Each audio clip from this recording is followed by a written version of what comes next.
मेरा प्यारा बेटा है। ये दुनिया दो दिन का मेला, ये दुनिया दो दिन का मेला। सोच समझ कर सौदागर, सोच समझ कर सौदागर, ये दुनिया दो दिन का मेला, ये दुनिया दो दिन का मेला।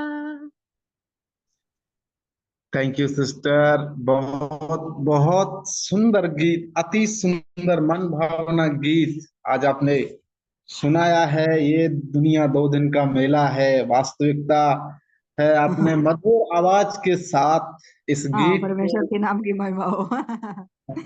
इस गीत को गाकर आपने बहुत मीठा। Bless you. जितन भाई, आपका बहुत बहुत धन्यवाद देता हूं कि आपने मेरा जो तहे दिल से स्वागत किया। To God be the glory and good evening to every one of you. परमेश्वर के नाम को महिमा हो और आप सभी को शुभ संध्या। I want to thank my Lord. I want to thank Deepu. I want to thank the responsible brethren of Bandilkan Gospel Outreach team for having provided this platform to teach the Word of God. और प्रभु के वचन को सिखाने के लिए मुझे अवसर मिला, इसलिए सर्वप्रथम मैं परमेश्वर का धन्यवाद देना चाहता हूं। साथ ही साथ बंदिलखंड गॉस्पेल आउटरीच मिनिस्ट्री के जिम्मेदार भाइयों के लिए जिन्होंने मुझे अवसर प्रदान किया, मैं आप सबका आभार प्रकट करता हूं। We will continue our meditation and study from Psalm 34. हम लोग अपने अध्ययन को जारी रखेंगे और अपने अध्ययन को भजन संहिता 34 से आगे बढ़ाएंगे। 2 weeks back when we stopped our study, we stopped at verse 6 of Psalm 34. और 2 हफ्ते पहले जो हमने भजन संहिता भजनों का माध्यम का जो अध्ययन को हमने विराम लगाया था, वो भजन संहिता 34 का 6वें आयत से। Let me also not forget to thank Deepu for being available for translation. God bless you, Deepu, and thank you very much. Thank you, Uncle. It's my privilege always. All right, let's read verses 4, 5, and 6 once again and proceed with the study of this psalm. I wish to God willingly complete the study this today. और आइए हम लोग अपने अध्ययन को आगे बढ़ाते हुए भजन संहिता 34 का 1 से लेकर के 6 आयत तक हम लोग पढ़ लेते हैं। मैं प्रभु में ऐसी उम्मीद रखता हूं कि आज हम लोग इनको जो है पूरा कर पाएंगे। We'll read 4, 5, and 6, Deepu. अच्छा, 4, 5, 6 आयतों को आप लोग पढ़ेंगे भजन से 4, 5, 6 34 का 4, 5, 6 किसी को भी पढ़ने में मिलता है जल्दी से तो पढ़ने में भी अगुवाई। हर समय यहोवा को धन्यवाद करूंगा, उनकी स्तुति निरंतर मेरे मुंह से होते रहेगी। मैं यहोवा पर घमंड करूंगा, नम्र लोग यह सुनकर आनंदित होगा। मेरे साथ यहोवा की बड़ाई करो और आओ हम मिलकर उसकी नाम की स्तुति करें। मैं यहोवा के पास गया, तब उसने मेरी सुन ली और मुझे पूरी रीति से निर्भर किया। जिन्होंने और दृष्टि की, उन्होंने ज्योति पाया और उनकी मुंह कभी काला ना होने पाए। इस दिन जान ने पुकारा, तब यहोवा ने सुन लिया और उनको उसकी सब कष्टों से छुड़ा लिया। Thank you very much, sister. God bless you. बहुत बहुत धन्यवाद बहन, आपने वचन पढ़ने के लिए। प्रभु आपको बहुत इस प्रदान करे। God will really bless you because you spontaneously read the verse without waiting for time. That is what I sincerely appreciate. और मैं आपका आभार व्यक्त करता हूं और प्रशंसनीय है आपका जो पढ़ना है, क्योंकि बिना विराम किए बिना देरी के आपने पढ़ा। Wonderful. Let me start with an illustration relating to verses 4, 5, and 6. 5, 6 और जो 4, 5, 6 जो आयतें हैं उनको संबंधित मैं आज का अध्ययन को एक नमूना से एक उदाहरण के साथ में स्टार्ट करना चाहता हूं। There was a small boy, a 5-year-old boy by the name of Johnny. एक 5 वर्ष का जॉनी नाम का लड़का था। He was in the kitchen helping his mother while she was cooking supper. और जब वो भोजन बना रही थी, तब वो उनकी माता का लिए किचन में सहायता प्रदान कर रहा था। As the mother was cooking, she asked the son, the 5-year-old boy, to go to the pantry. Now, in foreign countries, pantry is a storeroom. So she asked him to go to the pantry and get a can of tomato soup, which is kept there. और जब वो काम कर रही थी kitchen में, तो उसी दरमियान माता ने अपने बेटे जॉनी से कहा, बेटा तुम जा करके नीचे जो जहां पर जो स्टोर रूम है, जहां पर सामान इकट्ठा हुआ है, वहां पर जाकर के टोमेटो जो उसका आप एक डब्बा लेकर के आ जाइए। But he did not want, but this Johnny was a small boy, he did not want to go alone. और ये जॉनी जो 5 साल का बच्चा था, वो अकेला जाना पसंद नहीं था उसे। He said, Mummy, it is dark there and I'm scared. और उसने कहा, मम्मी वहां पर अंधेरा है और मुझे डर लग रहा है। So the mother asked him again, son, please go and get it and come for me. और उनकी माता ने उनसे कहा, हे मेरे पुत्र, तुम जाओ और जा करके उस टोमेटो का जो डब्बा है वो मेरे पास लेकर के आओ।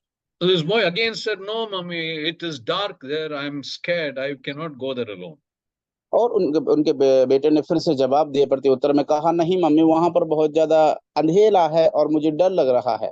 So finally, the mother said to Johnny, it is okay. Jesus will be in there with you in that room. Jesus will be there with you. You go and come. और उसके बाद फिर उसी समय पर मम्मी ने उनसे कहा, ठीक है बेटा, आप वहां पर जाओ, उस अंधेरे में भी यीशु आपके साथ रहेंगे। Hey, perfect translation. Deepu, perfect translation. All right. So Johnny walked hesitantly to the door and slowly opened the door because it's dark. और फिर उसके बाद में जॉनी जो है सहमत होकर के उस रूम की ओर बढ़ता है और धीरे धीरे डर के उसने दरवाजा को खोला, क्योंकि पूरा अंधेरा था। And then he peeped inside. He saw it was dark. And then he started to leave the room saying, oh, I cannot go in. और जैसे ही उसने उस रूम के अंदर झांका, तो झांकने के बाद क्या देखता है कि बहुत अंधेरा है, इसलिए उसने सोचा, अरे तो यहाँ पर तो बहुत अंधेरा है, और वो जाने के इच्छुक नहीं था। And then when he was about to go back to his mummy, he had an idea. और जैसे ही वो वापस अपनी मम्मी के पास जाने वाला था, उसके मन में एक आइडिया, एक विचार आया। And then he looked at the dark room and remembered what his mother said. And then you know what he said? He said, Jesus, if you're in there, can you please take the can of tomato soup and give it to me, please? और उस बच्चे ने इस प्रकार से, उनकी mummy ने कहा था, उस बात को याद करके इस प्रकार से उसने कहा, एक मांगा, हे यीशु, अगर आप वहां पर हैं, क्योंकि मम्मी ने कहा वहां पर आपके साथ यीशु होंगे, और उसने कहा, यदि यीशु वहां पर हैं, तो क्या दया करके मुझे जो टमाटर का जो कैन है, क्या मुझे वो दे सकते हैं? All right, this is just a small illustration to illustrate many a times we look at different circumstances and we are worried, forgetting that the Lord Jesus Christ is with us always. और ये मेरे प्रिय एक छोटा सा उदाहरण ही था। कभी कभी हम लोग इस प्रकार से भूल जाते हैं और डर भय खाते हैं कि, लेकिन इस बात को हम लोग भूल जाते हैं कि यीशु मसीह सदैव हमारे साथ रहते हैं। But for David, the Lord was with him, because in verse 4 he says, I sought the Lord, he heard me and delivered me from all my fears. लेकिन मेरे प्रिय, दाऊद के विषय में यदि हम बात करें, तो उनको पूरी तरह से वो निर्भयता और उसको सुनिश्चित था उसको कि यीशु मसीह उनके साथ हैं। इसीलिए वो कहता है वचन 4 में कि मैंने यहोवा को पुकारा, तब उसने मेरी सुन ली। Wonderful. All right, let us start from verse 7 onwards. आइए हम लोग वचन 7 से अभी अपना अध्ययन को जारी रखते हैं। Let's read verse 7. आइए वचन 7 को हम लोग पढ़ लेते हैं। यहोवा के डरवैयों के चारों ओर उसका दूत छावनी किए हुए उनको बचाता है। Wonderful. Thank you, Jitendra. That was excellent and immediate reading. God bless you. Thank you very much. Okay, now there was a missionary by the name of John Paton, and he was working. He was a missionary in an island called Vanuatu. और एक इस प्रकार का एक missionary थे जो Ireland में वनुआटा जगह में वो सेवारत थे। Now this Vanuatu is one of the 80 islands in the Pacific Ocean. और जो ये वनुवाटू है वो एक जो 18वां आइलैंड था उस विशेष समुद्र में। Pacific. It's in the Pacific Ocean. Okay. Now, one night, there were these hostile natives, natives like tribal people. In that island, the natives surrounded the mission station, the mission office. और उस समय में जो mission था उनका office वहां पर उसको घेरे हुए थे। I know one night the hostile natives, natives are those tribal people, living in that island. They surrounded the mission office, the mission home. और वहां के जो रहने वाले नागरिक थे, क्षेत्रीय नागरिक, उन लोगों ने जो वनवाटा स्थान में जो ऑफिस था वहां पर उसको घेराव किया। Where this missionary John Peyton and his family was there, they surrounded that place where they were living. और जो जहां जॉन पेटन और उनका परिवार मिलकर के रह रहे थे वहां पर इन लोगों ने घेर लिया। Why did they surround that house? क्यों आखिर उन्होंने जो है उस उनके घर को घेर लिया? Because their intention was to burn that house and burn the people living in there, which is John Peyton and his family. They wanted to burn him and burn the whole house. और क्योंकि वो जहां पर वो लोग रह रहे थे, जॉन पैटन उनका परिवार, उनके मन में ये इच्छा थी, जो लोग घेरे हुए थे, कि उनको जो है उनको उनके घर को और घर में रहने वाले सबको जलाना है। Now, John Peyton and his wife started praying. They prayed during that whole night, the terror-filled night, that God will deliver them. और मेरे प्यारो, हम क्या देखते हैं कि उस भयानक रात्रि में भी हम देखते हैं कि जॉन पेटन और उनका परिवार ने मिल करके वो निरंतर प्रार्थना करते रहे। When the morning daylight broke, they were amazed to see that these tribal people who had come to attack them were leaving the home and going off. और मेरे प्यारो, जब वो लोग इस प्रकार को देखते हैं तो क्या देखते हैं कि ये जो लोग in the morning they saw this happen. Okay, और जब जैसे ही सुबह हुई, भोर हुआ, तो हम क्या देखते हैं कि भोर के समय में उन्होंने क्या देखा कि ये जो लोग उनको घेरे हुए थे, उनको मारने के लिए, उनको घर को जलाने के लिए आए थे, ये वो घर की ओर उनके घर को छोड़कर वापस जाने लगे। That's right. A year later, the chief of that tribal village was converted to the Lord Jesus Christ.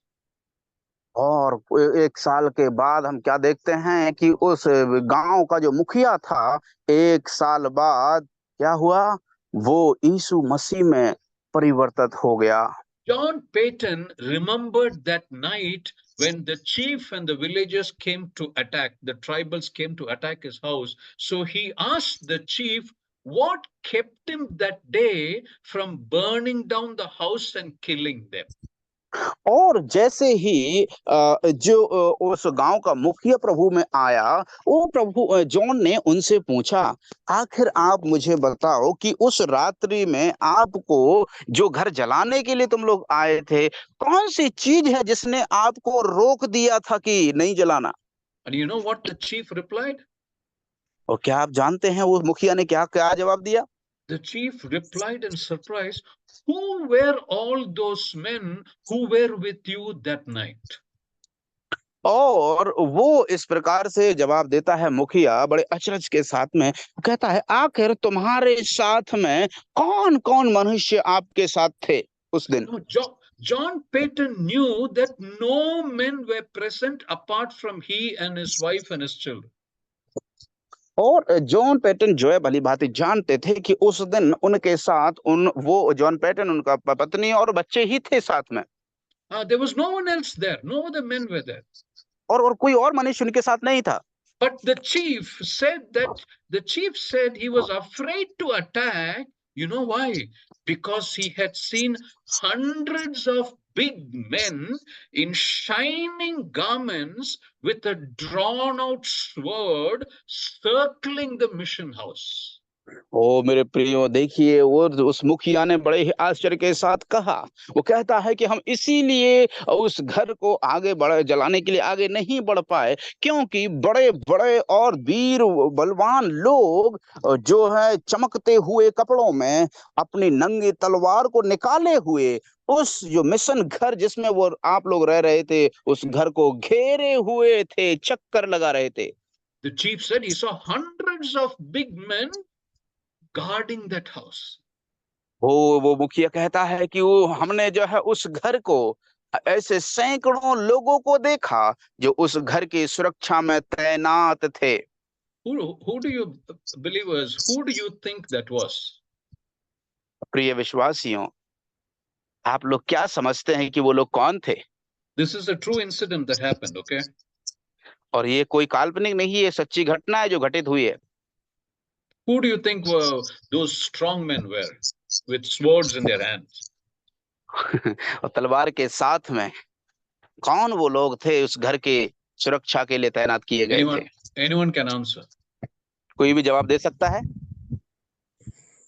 स्वर्गदूत। Who's that?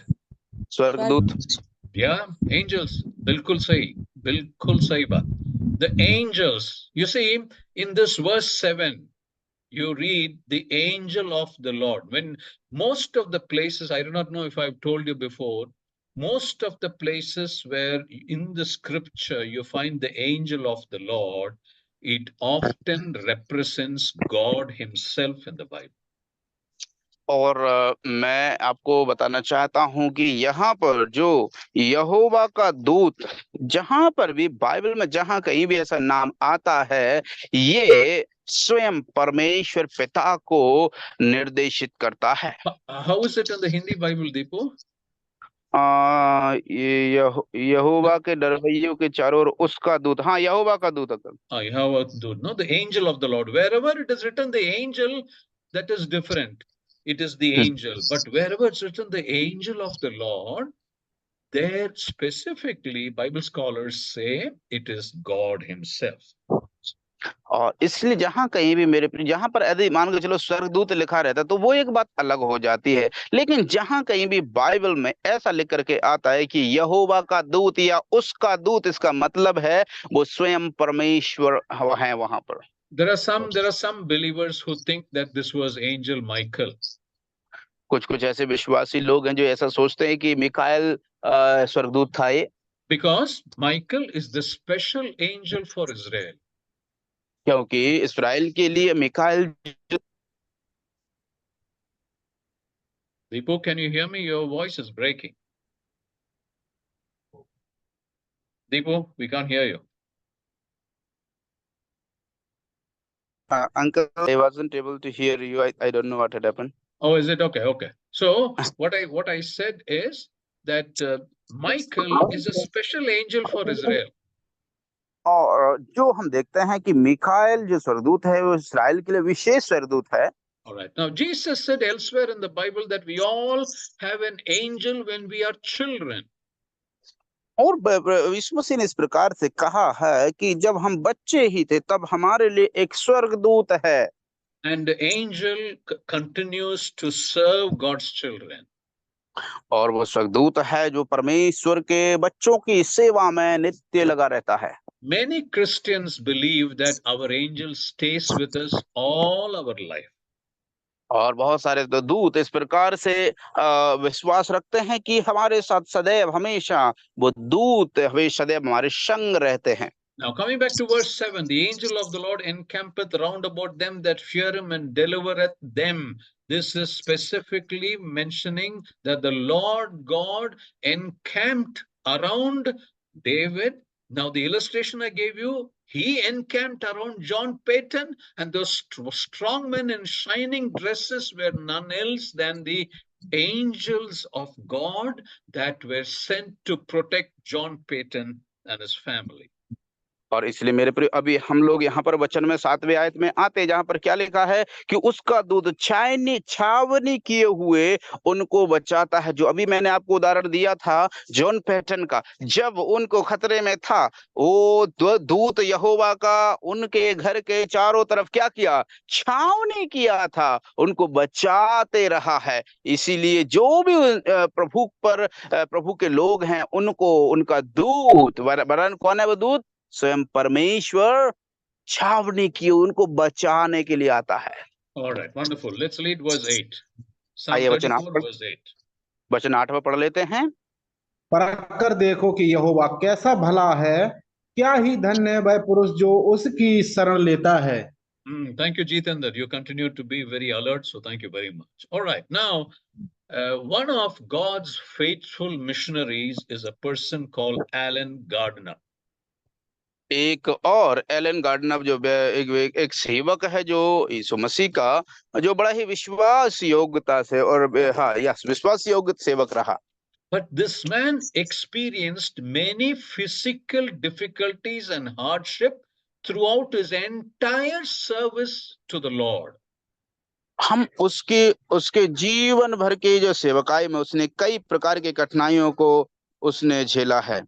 Now, despite his troubles, you know what he said? While God gives me strength, failure will not daunt me. Failure will not threaten me. और वहां पर वो इस प्रकार से कहता है कि जब परमेश्वर मुझे सामर्थ्य देता है तो असफलताएं मुझे डरा नहीं सकती, भयभीत नहीं कर सकती। In the year 1851, at the age of 57, Alan Gardner died of disease and starvation while serving on another island in South America. और दक्षिणी अमेरिका में रह करके 1800 In 1851, at the age of 57. 1851 में उसकी उम्र जो है 51 वर्ष की थी। उस समय में ये जो गार्डनर जो सेवक था, मिशनरी था, वो भूखमरी से और बीमारी से मर गया। Perfect translation. When his body was found, his personal diary was by the side of him. और जब वो व्यक्ति मर गया तो हम देखते हैं कि उसकी जो व्यक्तिगत लेखनी थी डायरी में, वो उसके बगल में रखी थी। Now this diary bore the record of, you know what all it had a record? It had record of his hunger, his thirst, his wounds, his loneliness. All were recorded in that diary. और मेरे प्रियो, हम क्या देखते हैं कि उस diary के अंदर क्या क्या लिखा था, आपको पता है? उसकी भूख, उसकी प्यास, उसके घाव, उसके अकेलापन इत्यादि बातों का विवरण उसमें शब्द शब्द करके अनुभव के साथ उसमें लिखा हुआ था। And the last entry in the diary showed the struggle of his shaking hands, because when towards his end, his hands were shaking and he was not able to write clearly. So the last entry in his diary showed the sign of how he struggled to write the last page in his diary. और मेरे प्रियो, हम देखते हैं वहां पर पता चलता लगता है कि जब उस डायरी का आखिरी पेज को, जब पन्ने को वो लिख रहे थे, तो उसके जो हाथ कप रहे थे, मतलब इतनी कष्टों से पीड़ा में वो व्यक्ति था कि उस आखिरी पेज को कपते हुए, हाथ को कांपते हुए उसने लिखा था। And with that shaking hand, do you know what he wrote in the last page before he died? और वो मरने से पहले उस हाथ कांपते हुए हाथ से, पता है आपको उसने क्या लिखा उस आखिरी पेज में? This is what he wrote. इस प्रकार से उसने लिखा, I am overjoyed with the sense of goodness of my God. वो कहता है कि मैं आनंद से भर उठा हूं परमेश्वर की भलाई का अनुभव करके। That is right. All right. Now, hundreds of years ago, the church used this very Psalm 34 when they met for the Lord's Supper on Sunday, or whichever day it is, they met for the Lord's Supper. This psalm was sung. और जब वो लोग एक Sunday को इकट्ठे हुए आराधना में रविवार के दिन, तो इस भजन को उन्होंने गाया। No, I'm saying normally 100 years ago, churches used this Psalm 34 when they met for the Lord's Supper. अच्छा, वो 100 साल पहले लगभग इस प्रकार से जो विश्वासी लोग जब आराधना के लिए इकट्ठे हुआ करते थे, तो इस भजन को भजन 34 को वो लोग इस्तेमाल किया करते थे। Normally, we as brethren call this the Lord's Supper. That is the breaking of bread and the drinking of the wine. We call it the Lord's Supper, is it not? हम विश्वास जो ब्रदरन के लोग हैं, इस प्रकार से उस आराधना के दिन को हम लोग क्या है, प्रभु भोज के विधि को हम लोग मानते हैं, वो कहते हैं, जैसे इसमें रोटी को तोड़ा जाता है और दाखरस को लिया जाता है। But you should also know that there are other names for the Lord's Supper. केवल इतना ही नहीं, वरन आपको और भी जानना है कि प्रभु भोज के लिए और भी नाम दिए गए हैं। It is called the Holy Communion. पवित्र भोज भी है। It's called it's called the Eucharist. I don't think you can mention it in Hindi because I do not know what it is called in Hindi. It is called the Eucharist, and then it is also called the Mass. और इसको और भी दो नाम और है, यूकरिस्ट और माश। Yeah, so 3 names. Lord's Supper is what the brethren call. But apart from that, the same thing, the bread and the wine, when given in the other churches, it's called the Holy Communion, it's called the Eucharist, and it's called the Mass.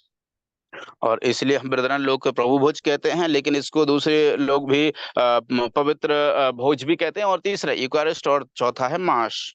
All right, okay. Now they used it because of this particular verse that we read, verse 8.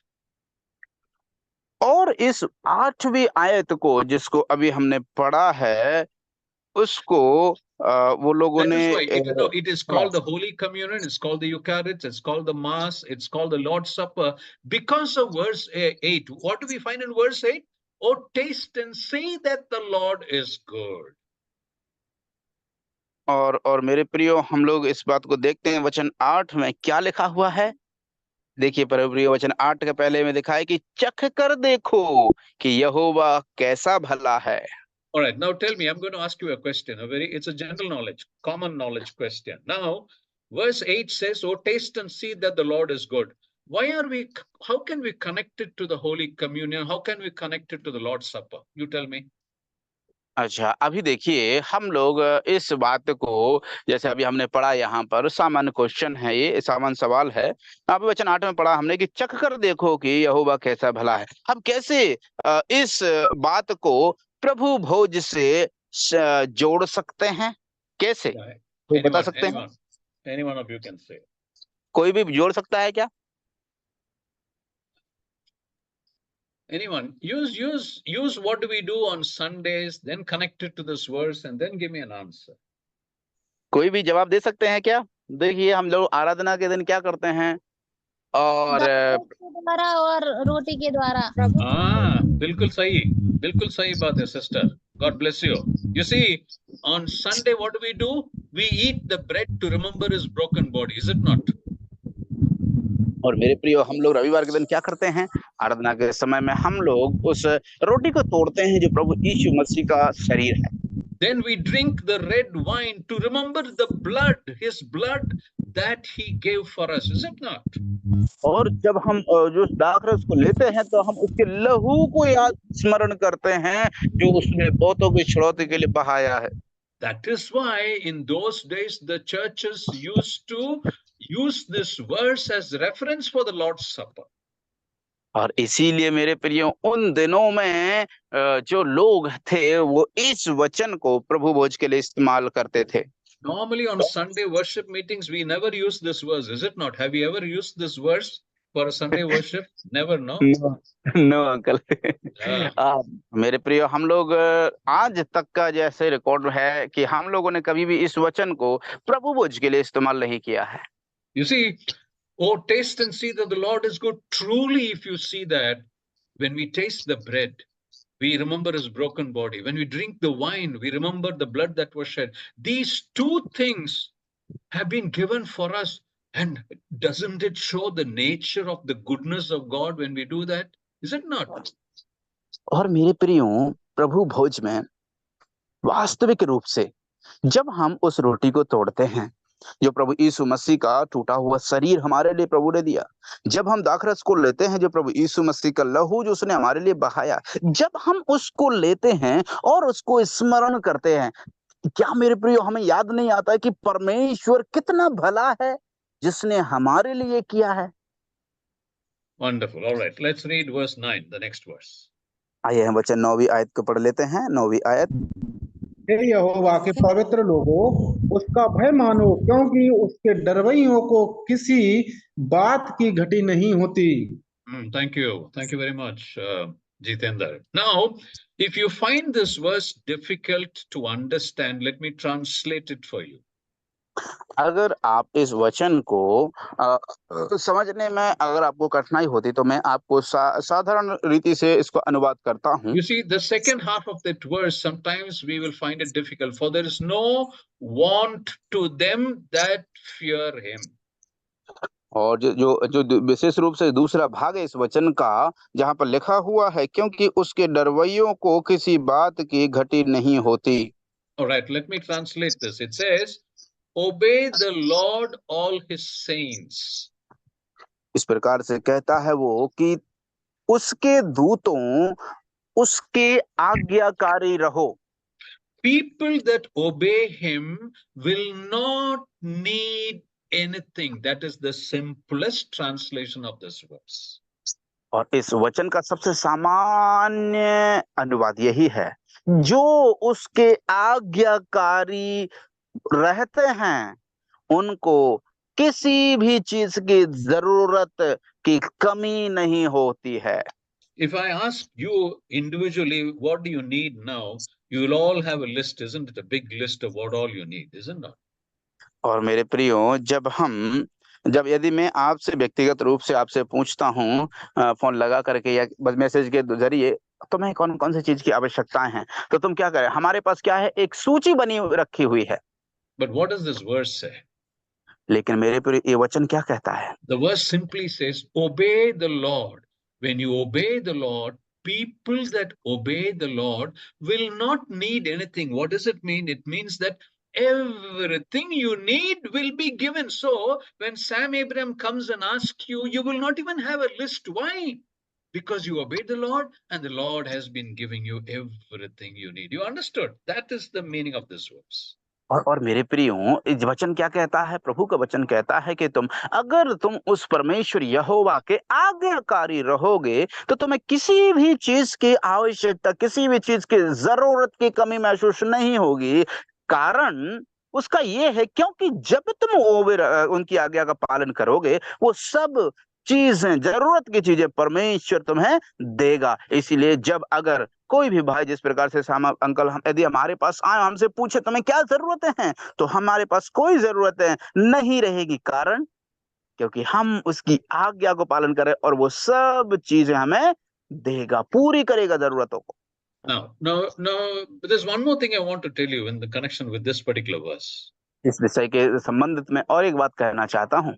Now, the second portion of the verse which says that for there is no want to them that fear him, meaning people that obey him will not need anything. It means that whatever is necessary for you, you will have, not what you desire. There are two things here, necessary and desire. It means that we will have what is necessary, not what we like.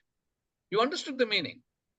और मेरे प्यारो, आप लोग इस चीज को ध्यान देना। एक चीज और हमें ध्यान देना इस विषय में, इस संबंध में, कि जो भी परमेश्वर का आज्ञाकारी रहते हैं, आज्ञा को मानकर, प्रभु की आज्ञा को मानकर चलते हैं, उन्हें किसी भी चीज की कमी महसूस नहीं, जरूरत नहीं रहेगी। उसका मतलब है, अगर हम उसके आज्ञाकारी रहते हैं तो परमेश्वर हमारी सब जरूरतों को पूरा करेगा, ना कि हमारी इच्छाओं को। यहाँ पर दो बातें हैं, जरूरतें और हमारी इच्छाएं। लेकिन प्रभु हमारी जरूरतों को पूरा करेगा, ना कि हमारी पसंदीदा इच्छाओं को। You see, you must be very clear in understanding that it is not that God will not give you your desire.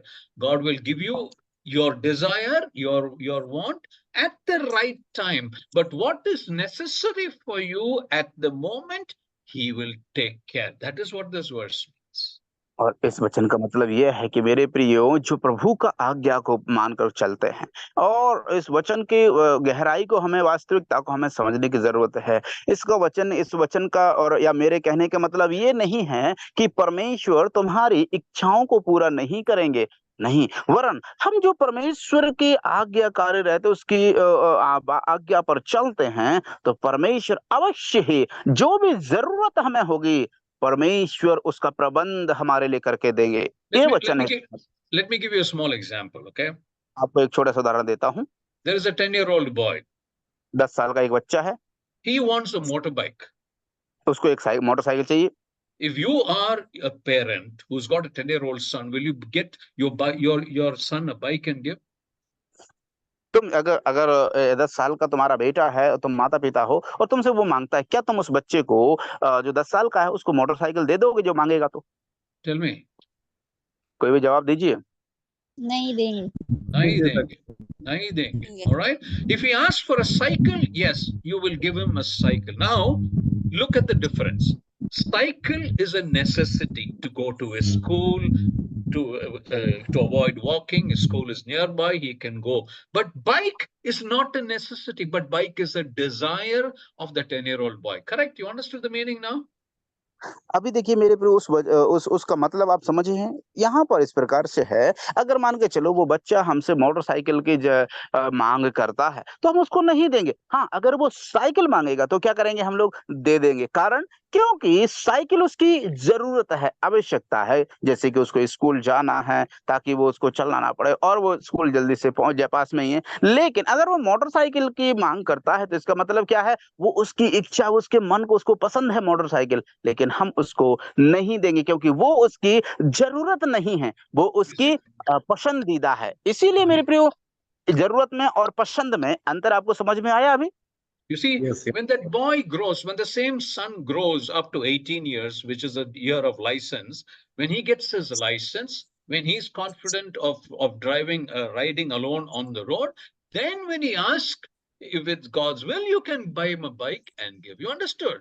That is the difference between necessity and desire or want. And that is what verse 9 talks about. और इसलिए मेरे प्रियो, लेकिन जब वो बालक 18 और 19 साल का हो जाता है, जिस उम्र में उसको लाइसेंस मिल जाता है, उस समय में जब बच्चा अपने आप में जो है इतना कॉन्फिडेंट उससे रहता है कि हाँ, मैं उस गाड़ी को, बाइक को चला सकता हूँ, मोटरसाइकिल को, कब हम क्या करेंगे, यदि परमेश्वर की इच्छा से, परमेश्वर की सामर्थ से हमारे पास यदि होगा, तो हम उस बच्चे को क्या करेंगे, उस मोटरसाइकिल को उसको दे देंगे। यही मेरे प्रियो अंतर है, यही अंतर होता है जरूरतों में और पसंद चीजों में जो उनको जरूर मांग करता है। You understood, brothers and sisters? Did you understand the meaning of verse 9? क्या आप लोग समझ पाए वचन 9 का अर्थ? Yes, All yes, right. uncle. Wonderful, wonderful. All right, let's move on to verse 10. आइए हम लोग वचन 10वीं आयत में बढ़ते हैं। जवान सिंहों को तो घटी होती है और वे भूखे भी रह जाते हैं, परंतु यहोवा की खोजियों को किसी भली वस्तु की घटी ना होगी। Thank you, Jitendra. All right, now David, when he mentioned this particular verse 10, it is because there were lions near the camp, which is in the Adullam caves. There were lions around that place. So David must have kept the lions in his mind when he wrote or he sang this song. और मेरे प्रियो, दाऊद का अनुभव यहाँ पर हम लोग देखने को मिलता है। जब दाऊद जो अदुल्लाम की गुफा में जाकर के छुपा हुआ था, वहां पर हो सकता है कि उसको शेरों का सामना करना पड़ा हो या शेरों का अनुभव रहा हो। इसीलिए जब दाऊद ने इस भजन को लिखा, तो मैं समझता हूँ कि उसने इसीलिए इस भजन के में उनका शेरों का जिक्र किया है। Sometimes David must have seen that the lions were hungry. उसने कभी कभी देखा होगा कि जो शेर हैं वो भूखे रहते हैं। But God's people, God will give his people all that they need. That is what he means in this verse. लेकिन मेरे प्रियो, परमेश्वर, इस वचन का मतलब क्या कहता है? दाऊद कहता है कि परमेश्वर के लोगों को जो जरूरत है वो उन्हें देगा। Wonderful. All उनको right. All right. Okay, let's read verses 11 to 14. 11 से 14 तक हम लोग पढ़ लेते हैं। हे लड़कों, आओ मेरी सुनो, मैं तुमको यहोवा का भय मानना सिखाऊंगा। वह कौन मनुष्य है जो जीवन की इच्छा रखता है और दीर्घायु चाहता है ताकि भलाई देखे। अपनी जीभ को बुराई से रोक रख और अपने मुंह की चौकसी करके उससे छल की बातें ना निकले। बुराई को छोड़ और भलाई कर, मेल को ढूंढ और उसी का पीछा कर। Thank you very much, Jitendra. Now, these 4 verses that we read, they help us to understand the fear of the Lord. और जो अभी हमने जो 4 आयतों को पढ़ा है प्रियो, ये 4 आयतें हमें इस बात को कि परमेश्वर का भय हमारे जीवन में है उसका सिखाती हैं। All right. Now, listen very, very carefully to what I'm going to say next. प्रियो, आप सबसे मेरा विनम्र अनुरोध है कि अभी मैं जो कहने वाला हूँ उसको बड़े ध्यान पूर्वकता से सुनिए। Okay, before I say that, let me ask you this question. What is the meaning of fear of the Lord? अभी मैं उस बात को कहने से पहले एक सवाल आपसे पूछता हूँ, परमेश्वर का भय मानो, इसका मतलब क्या है? Anyone? कोई भी जवाब दे सकते हैं क्या? परमेश्वर की इच्छा को मानो। Okay. परमेश्वर की आज्ञाओं पर चलना। Good answers. Good answers. Very good. Then, anyone else? कोई और दे सकते हैं जवाब? कोई देना चाहते हैं? अभी तक जवाब दिए वो सब Really good answers. Very good answers. सही जवाब दिए आप लोगों ने, अच्छे जवाब दिए हैं। Anyone else wants to try? Any brothers want to try? What is that, Deepu? Someone saying something. जी, आपका आवाज वॉइस ब्रेक हो रहा है, आवाज कट रहा है, आप साफ साफ बोलिए। धन्यवाद देना, फिर कौन सा करना है उसके। प्रभु को धन्यवाद देना and praising and thanking God. Okay, good answers. Good answers. All right, now listen very carefully. Listen very, very carefully to what I'm going to say next. Okay? Now, the fear of the Lord. We show God that we fear Him, number 1, by obeying Him. सबसे पहली बात ध्यान से सुनिएगा प्रिय, यदि आपके पास pen copy है तो लिख सकते हैं। सबसे पहली बात, प्रभु का भय मानने का सबसे पहला चरण है, कदम है, वो क्या है पता है आपको? हम प्रभु का भय मानना तब दिखाते हैं जब हम उसकी आज्ञा पर चलते हैं, उसकी आज्ञा को पालन करते हैं। Number 2, we also show God that we love Him by again obeying Him. और दूसरा, हम प्रभु के सामने अपने भय को प्रकट करते हैं कि हम प्रभु का भय मानते हैं। दूसरा है परमेश्वर से प्रेम करना, वो भी आज्ञा पालन के द्वारा। So listen very carefully. By obeying the Lord, meaning by obeying God's word, what are we doing? 2 things we are showing. One is we show that we fear Him, number 1. Number 2, we show that we love Him. और जब हम प्रभु का भय मानते हैं तब हम क्या करते हैं?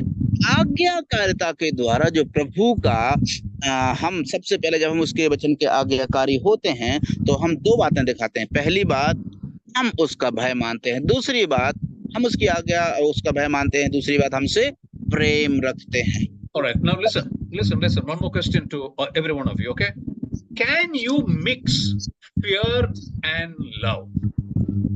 अभी देखिए, आपसे मेरा एक सवाल है, क्या आप नफरत को, डर को और प्रेम को एक साथ मेल कर सकते हैं? क्या मिला सकते हैं उसको? नहीं। ठीक है, जवाब आया नहीं। बहनों में से कोई भी मौका है अभी आपके पास? बहुत अच्छा है, जवाब दे रहे हैं। क्या बोले या फिर से आ, बोलिए तो। डर को, परमेश्वर का डर, यहोवा का डर और उस प्रेम को क्या हम मिला सकते हैं, मिक्स कर सकते हैं? नो, जस्ट साधारण से डर और प्रेम को मिक्स कर सकते हैं क्या? हाँ, अभी यहोवा यहोवा की बात नहीं कर रहे अपन, सामान्य सामान्य सवाल है, सामान्य रूप से सामान्य डर को और प्रेम को क्या हम मिक्स कर सकते हैं, मिला सकते हैं उसमें? नहीं मिला सकते। नहीं नहीं कर मिला सकते। नहीं मिला सकते, right? That is what we think, isn't it? That is what our mind thinks, which is correct. What you're thinking is absolutely right. That is what human mind thinks. और मेरे प्रियो, इसी प्रकार से मनुष्य का सोचना है और मानवीय दृष्टिकोण से उनकी सोच ये बात सही लगती है। All right, now I told you, no, when you obey God, there are two things that you do. What are the two things you do when you obey God? अब देखिए, अभी मैंने आपको कहा था, जब आप परमेश्वर का भय मानते तो दो बातें, वो कौन कौन सी दो बातें हम करते हैं? पहला, when you obey God's word, there are two things you show God. What is that? आप जब प्रभु के वचन के आज्ञाकारी आज्ञा परमेश्वर से प्रेम। दो बातें क्या क्या क्या दिखाते हैं? दो बातें, वो कौन सी दो बातें दिखाते हैं हम लोग? पहला है ईश्वर से प्रेम करना और उसकी आज्ञाओं पर चलना। Very good, excellent. Okay, we fear him and love him. And I asked you the question, can you mix fear and love? And all of you said no, or those who did not even say, think that you cannot mix fear and love, correct? और आप लोगों ने जिस प्रकार से मैंने इसके ऊपर सवाल पूछा था, क्या आप डर को और प्रेम को मिला सकते हैं, तो आप लोगों ने, जिन्होंने जवाब दिया कि नहीं मिला सकते, और जिन्होंने जवाब नहीं दिया वो सोचिए आप उसको नहीं मिला सकते हैं। You see, brothers and sisters, we can mix fear and love.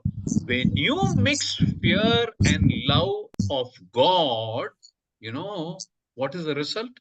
When you mix the fear of God and the love of God, you know what it is? We call it worship. और मेरे प्रियो, प्रभु की दृष्टिकोण से, ईश्वरीय दृष्टिकोण से, हम जब प्रेम को और डर को मिलाते हैं, पता है आपको, हम उसको मिला सकते हैं। जब हम उसको मिलाते हैं और मिलाने के बाद में फिर क्या निकलता है? जो मिलाने का, जो फिर मिलाने के बाद जो निचोड़ निकलता है, उसको, निचोड़ को क्या कहते हैं पता है आपको? उसको कहते हैं आराधना, worship. Correct. That's right. All right. You see, this is a very strange mixing. The human mind cannot understand it, but God can enable us to understand. This strange mix of fear and love is called worship. और मेरे प्रियो, हम लोग क्या देखते हैं?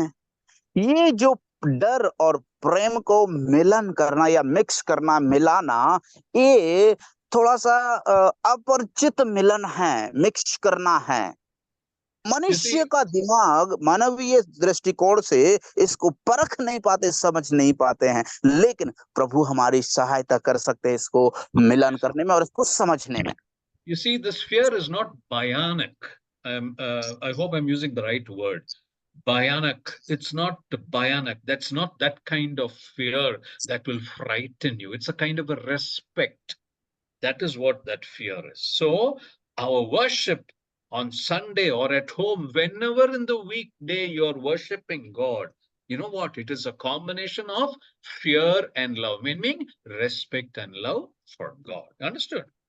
Yes uncle. और मेरे प्रियो, जिस प्रकार से जो डर की बात हमने की है वो भयावह है, नहीं है। ये डर जिसकी हमने चर्चा की है, इसका मतलब है जिस परमेश्वर से हम प्रेम करते हैं, उस परमेश्वर के लिए हमारे दिल में आदर, इज्जत और उसको इज्जत देने के लिए हमारे मन में क्या रहता है? एक भय रहता है, एक डर रहता है, और वो भयानक नहीं है जो हमें क्या वो थरथरा जाता है या हम घबरा जाते हैं या हम विचलित होते हैं, ऐसा नहीं है। वो भय, वो डर इसीलिए आता है हमारे मन में क्योंकि हम उस परमेश्वर से प्रेम करते हैं और उसकी इज्जत की ओर हम आगे बढ़ते हैं। Okay, let me give you an illustration for this worship, the combination of fear and love. मैं आपको जो है एक उदाहरण आपको देना चाहता हूँ आराधना के विषय में, जो डर और प्रेम का जो कॉम्बिनेशन है, मिलन All है। right. There was a music Austrian, not Australian, Austrian music composer called Franz Joseph Haydn. Let's call him Haydn. Now, he lived in the 17th century. Haydn was an Austrian composer of classical music. और जो Hayden है वो 17वीं सदी में वो जीवन बिताया हुआ एक व्यक्ति था, जिसने ऑस्ट्रेलियन जो संगीत को उसने लेखक रहा है। Now he's a very well-known musician, you know. और ये व्यक्ति जो हेडन है वो सर्व प्रसिद्ध जाना माना संगीतकार Correct. है। One day he was attending a concert. एक दिन ये जो हेडन था वो एक दिन उस Concert means a big musical program. That's called a concert, no? A musical program. On the stage, many musicians, singers were all performing. He had gone there to attend it. और मेरे प्रियो, एक दिन ऐसा हुआ कि जो संगीत समारोह हो रहा था, एक दिन संगीत समारोह में ये जो हेडन था वहां पर गए हुए थे। Now, Haydn is well known for a musical composition called The Creation. और जो द क्रिएशन नामक जो संगीतकार है, उसके लिए ये हेडन प्रसिद्ध थे। Now, this creation, this composition is a combination of music and voices, right? It is not a drama, it is not a dress, it is not the stage, but it is a combination of music, instruments, and voices together. Haydn called it the creation, which means the creation that we see in Genesis chapter 1, he reproduced it as a music and song put together.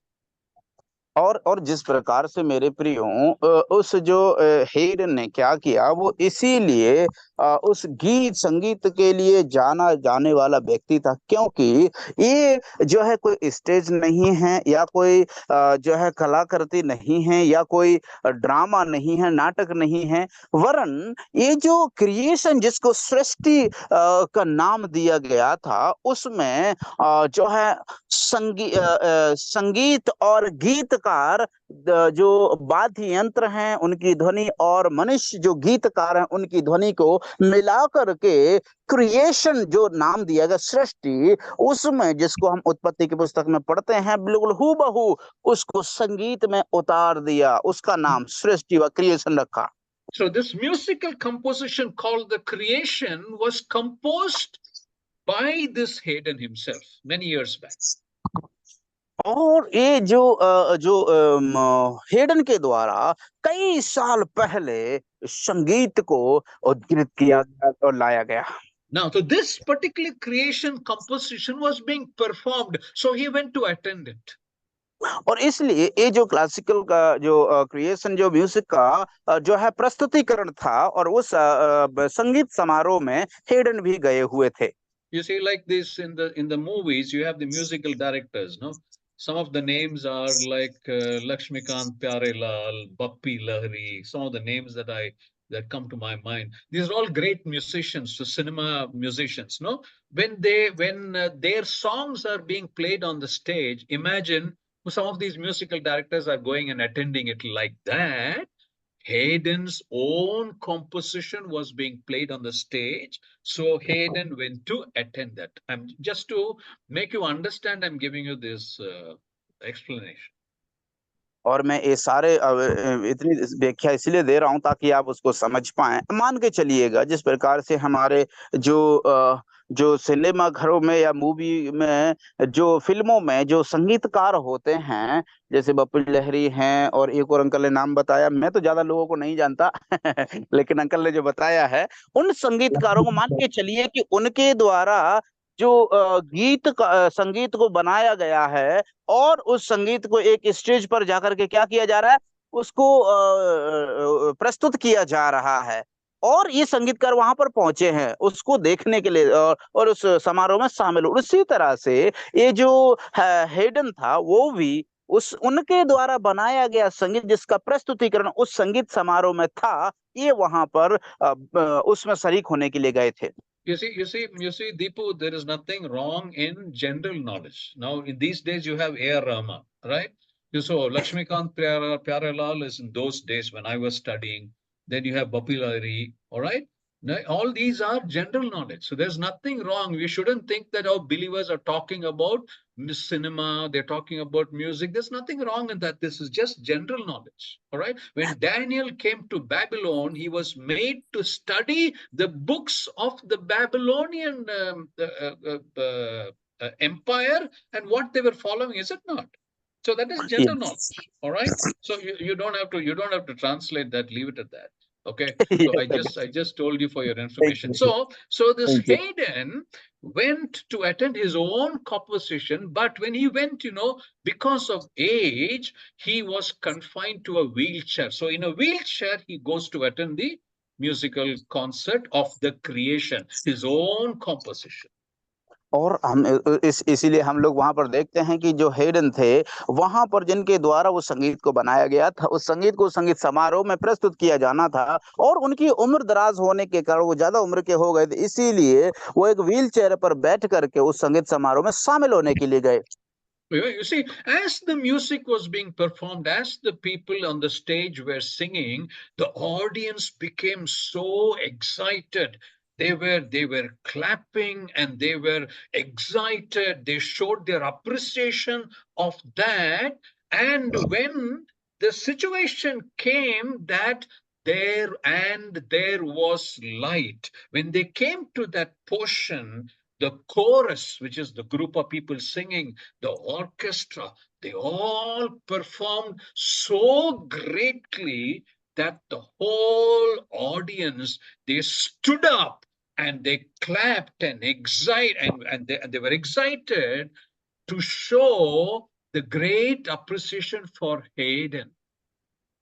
और मेरे प्रियो, जब वो गीत और संगीत को जब प्रस्तुत किया गया और जो गीतकार और जो संगीतकार हैं जब उस अपना अपना प्रस्तुति दे रहे थे एक साथ, पता है वहां पर क्या हुआ? जो इतना बड़ा समारोह में जितने लोग शामिल होने के लिए आए हुए थे वो सब के सब खड़े होकर के बड़ी तारीफ करने लगे। तालियों की गड़गड़ाहट पूरे समारोह में गूंज गई और जो हेडन वहां पर बैठे हुए थे उनके लिए और जो गीत उन्होंने जो प्रस्तुत कर रहे थे, जो कोरस गाने वाले लोग थे और संगीत को कार जो वाद्य यंत्र को संभालने वाले लोग, सबके लिए जो जनता थी जो वहां पर उपस्थित हुई थी, बड़े ही उत्तेजित होकर के, प्रोत्साहित होकर के उनकी प्रशंसा करने के लिए जो है तालियां बजाने लगते हैं।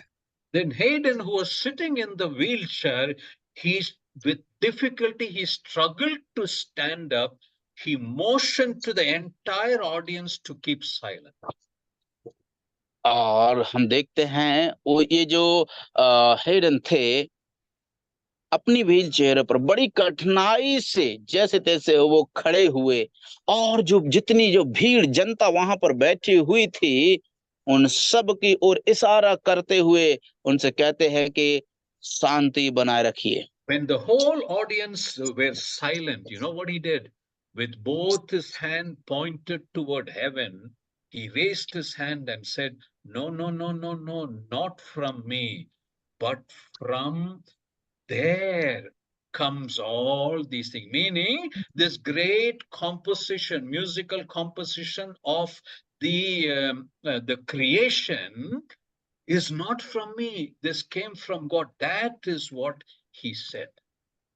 और मेरे प्रियो, उस भरी सभा में जब सबके सब चुप हो गए, शांत हो गए, हेडन ने अपने दोनों हाथ उठा करके ओ यहोवा की ओर, स्वर्ग की ओर ऊपर हाथ उठा करके उसने कहा, ये जो प्रस्तुति जिसको आप सुन रहे हो, जिसको आप देख रहे हो, जिसका आप अनुभव कर रहे हो, ये मेरी ओर से नहीं है, ये वहां से आया है, ये उसका दिया हुआ है। मेरे प्रियो, इस प्रकार से हेरोद ने कहा। Having given all the glory and praise to the Creator, he then sat back on his chair, exhausted, and I think he passed away after that. और उसके बाद जब उसने उस सृष्टिकर्ता को प्रशंसा करते हुए, उसको महिमा देते हुए, उसने उसके बाद अपनी कुर्सी पर बैठ गया, शांत हो गया। और उसके बाद फिर वो कुछ समय बाद, या फिर उनके बारे में जानकारी नहीं है, वो फिर खत्म हो गया, एक्सपायर हो गया, मर गया फिर वो। You see, that is the example, illustration I give for worship. और मेरे प्रियो, यही वो उदाहरण है जो आराधना के लिए मैं देता हूँ। You see, Hayden got up and he said, no, no, no, no, this is not from me. This is from heaven. This is from God. So what was he doing? He was attributing his fear and his love, which means fear means his reverence and his love towards God. That, beloved, is called worship, and that is what we are supposed to do every Sunday morning. और मेरे प्रियो, आराधना के समय में यही हमको करना है, हर एक रविवार के दिन। हेरोद ने क्या किया?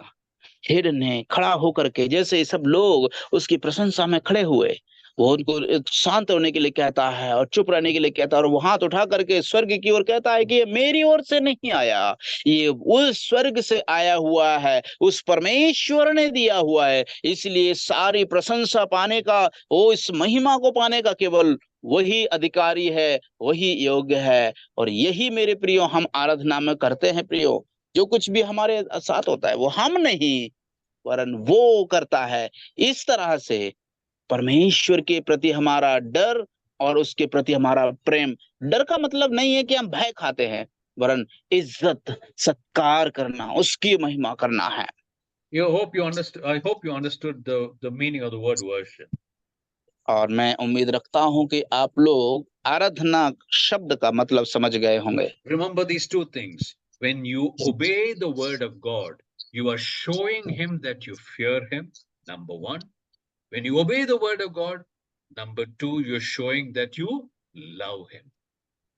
इस बात को आप विशेष रूप से लिख लीजिए या फिर याद कर लीजिए। आराधना का मतलब, पहला, जब हम दो बातें होती है, इस बात को हमको बड़े ध्यान से समझना है। जब हम प्रभु के वचन के आज्ञाकारी होते हैं, वह आज्ञा पर चलते हैं, आज्ञा पर हम चलते तो दो कारण को हम लोग दर्शाते हैं। पहला, जब हम उसकी आज्ञा मानते हैं तो पहला हम दर्शाते हैं कि हमारे अंदर उसका भय है। दूसरा, जब हम उसकी आज्ञा का पालन करते हैं, इसका मतलब हम दिखाते हैं हम प्रभु से प्रेम रखते हैं। All right.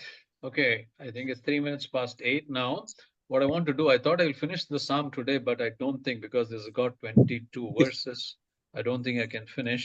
I will just quote one more verse, give you one more illustration. I will close, and then God willing, next week we will complete the psalm. और I didn't expect. I thought I will finish Psalm 34, but the way it went on, it's taken time. So let's read one last verse, and I'll give you one last illustration. We'll close, and then we'll continue, God willing, next week. और हम लोग अभी, हमारे पास समय हो चुका है। मैं सोचा था कि इसको पूरा कर दूंगा, लेकिन नहीं हो पाया, इसलिए हम एक आखिरी वचन पढ़ के, एक आखिरी उदाहरण देकर के हम समाप्त करेंगे, और प्रभु की इच्छा हुई तो अगले बार हम लोग इसको अध्ययन करेंगे। All right, verse 9. Let's read verse 9 once again. एक बार फिर से हम लोग वचन 9 पढ़ लेते हैं। हे यहोवा के पवित्र लोगों, उसका भय मानो, क्योंकि उसके डरवैयों को किसी बात की घटी नहीं होती। All right, thank you very much, Jitendra. Thank you very much. Now, I've explained it to you. You all understood that verse very well. Let me close with one illustration. और मैं उम्मीद करता हूं कि मैंने आपको ये वचन भली भांति आपको विस्तार रूप से बता चुका हूं, और मैं उम्मीद करता हूं कि आप लोग इसको समझ भी चुके हैं। मैं आपको इस वचन को एक उदाहरण के तौर से देकर समाप्त करना चाहता हूं। We all know about Napoleon, isn't it? और हम सब लोग, मैं उम्मीद रखता हूं कि नेपोलियन के बारे में हम सब लोग जानते हैं। All right. Now, Napoleon was progressing to conquer the country called Austria. Austria जो एक देश है, उसको जो नेपोलियन था वो ऐसा सोच रहा था कि मैं उस पर जीत हासिल कर लूंगा, उसको अपने कब्जे में कर लूंगा। Napoleon was one of the greatest army leaders. और ये नेपोलियन था वो सेना का प्रमुख और सबसे महान और प्रसिद्ध लीडर रहा।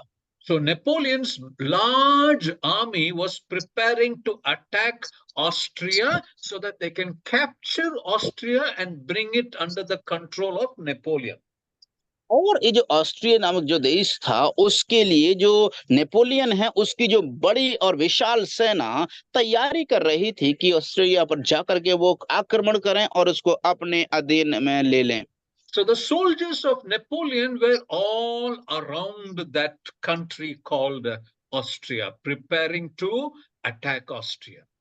और इसलिए जो नेपोलियन की जो सारी सेना थी वो विशाल सेना उस ऑस्ट्रिया देश के आसपास थी और तैयारी में थी कि उस पर आक्रमण करें, उसको अपने अंडर में अधीन में ले लें। The citizens of Austria got to know about this. और वहां के जो लोग थे, निवासी लोग थे वहां के, उनको इसकी भनक लग गई। So a council of citizens got together to decide how do they defend their country. और उनको वहां के जो प्रबंधक लोग थे उनको जब खबर लगी तो वो लोग इकट्ठे हुए और इस प्रकार से एक सभा बुलाई और चर्चा करने लगे कि कैसे आखिर हम इनको सामना करेंगे। This council was to decide whether they will send their army to fight or they will surrender. Only two options are there before Napoleon. और नेपोलियन के सामने जो उस देश के लिए दो ऐसे विकल्प थे। पहला विकल्प ये था कि हम अपनी सेना को नेपोलियन की सेना से लड़ने के लिए भेजेंगे, दूसरा हम चुपचाप उसके सामने हथियार डाल देंगे और अपने आप को समर्पित कर देंगे। If they have to surrender, they have to show the white flag. Then Napoleon will not attack. He will just conquer them and then he will go. और जब वो लोग अगर उनको सफेद झंडा दिखाते हैं तो उसका मतलब नेपोलियन समझ जाएगा और उसके बाद फिर वो आक्रमण नहीं करेगा, सिर्फ उसको जीत हासिल करके वो चला जाएगा। When this particular incident happened, when the council of citizens met, that happened to be the Easter Sunday. और जब वहां के जो नागरिक थे जब वो इकट्ठे हुए थे उस दिन ईस्टर संडे था।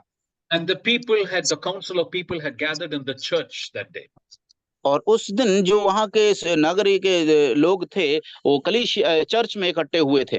And the pastor of the church, he got up and then this is what he said. और वहां कलीसिया का जो पास्टर था, चर्च का पास्टर था, वो खड़े होकर के इस प्रकार से कहने लगा। He says, we have been counting, we have been depending on our strength and we have failed so far. और वो इस प्रकार से खड़ा होकर के कहता है कि हम अभी तक हम लोगों की गिनती करते रहे, अपनी क्षमता पर, अपनी ताकत पर निर्भर रहे, इसीलिए हम अभी तक असफल रहे। And he went on to say, now this is the day of our Lord's resurrection. So let us do one thing. और वो कहता है कि इसीलिए आज का दिन प्रभु का पुनरुत्थान का दिन है, इसलिए आइए हम एक काम करते हैं। Let us ring the bells, let us have our services as usual, and let us leave the matter in the hands of the Almighty God.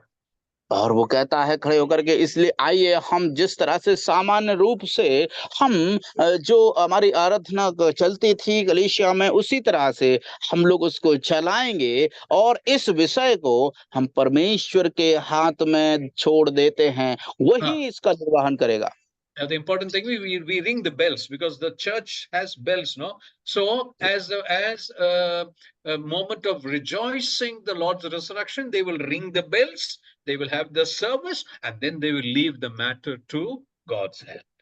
और उन दिनों में जो है घंटी बजाने का जो है प्रक्रिया चलती थी जब वो लोग प्रभु की आराधना करते थे और जब प्रभु के पुनरुत्थान का जो दिन था, इसलिए वो लोग बड़े आनंद के साथ में आराधना करते हुए उस समय में क्या करेंगे, जो घंटी वहां पर लगी हुई रहती थी उसको बजाया करते थे और उस बजाने के बाद प्रभु के हाथों में उस सब विषय को जो उनके ऊपर आ पड़ी थी उसको उनके हाथों में छोड़ दिया। And the pastor said, we know only our weaknesses. So far, we know only our our weakness and we do not know the power of God to defend us. So let us leave it to God to defend us.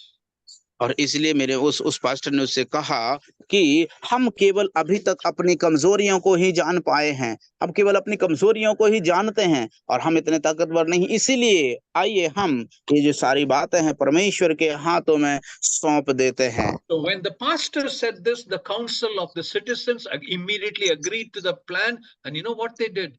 They sent the sexton. He is the one who rings the bells. They sent the sexton. He rang the church bells.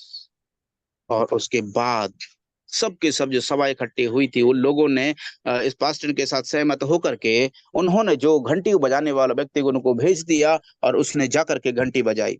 You know what happened when the bells rang? आपको पता है जब जैसे ही घंटी बजी क्या हुआ? The enemy, which is Napoleon's army, the enemy suddenly heard the loud bells of the church ringing. When they heard the loud, you know, the church bells are rung, you know, for what? For two occasions, in my understanding. One is that the church service has started, so all of you in that village or in the nearby place come to attend the church, number one. Number two, when there is a funeral, they will ring the bell saying that, okay, the funeral mass has started, so all of you come. That is why normally the church bells are kept.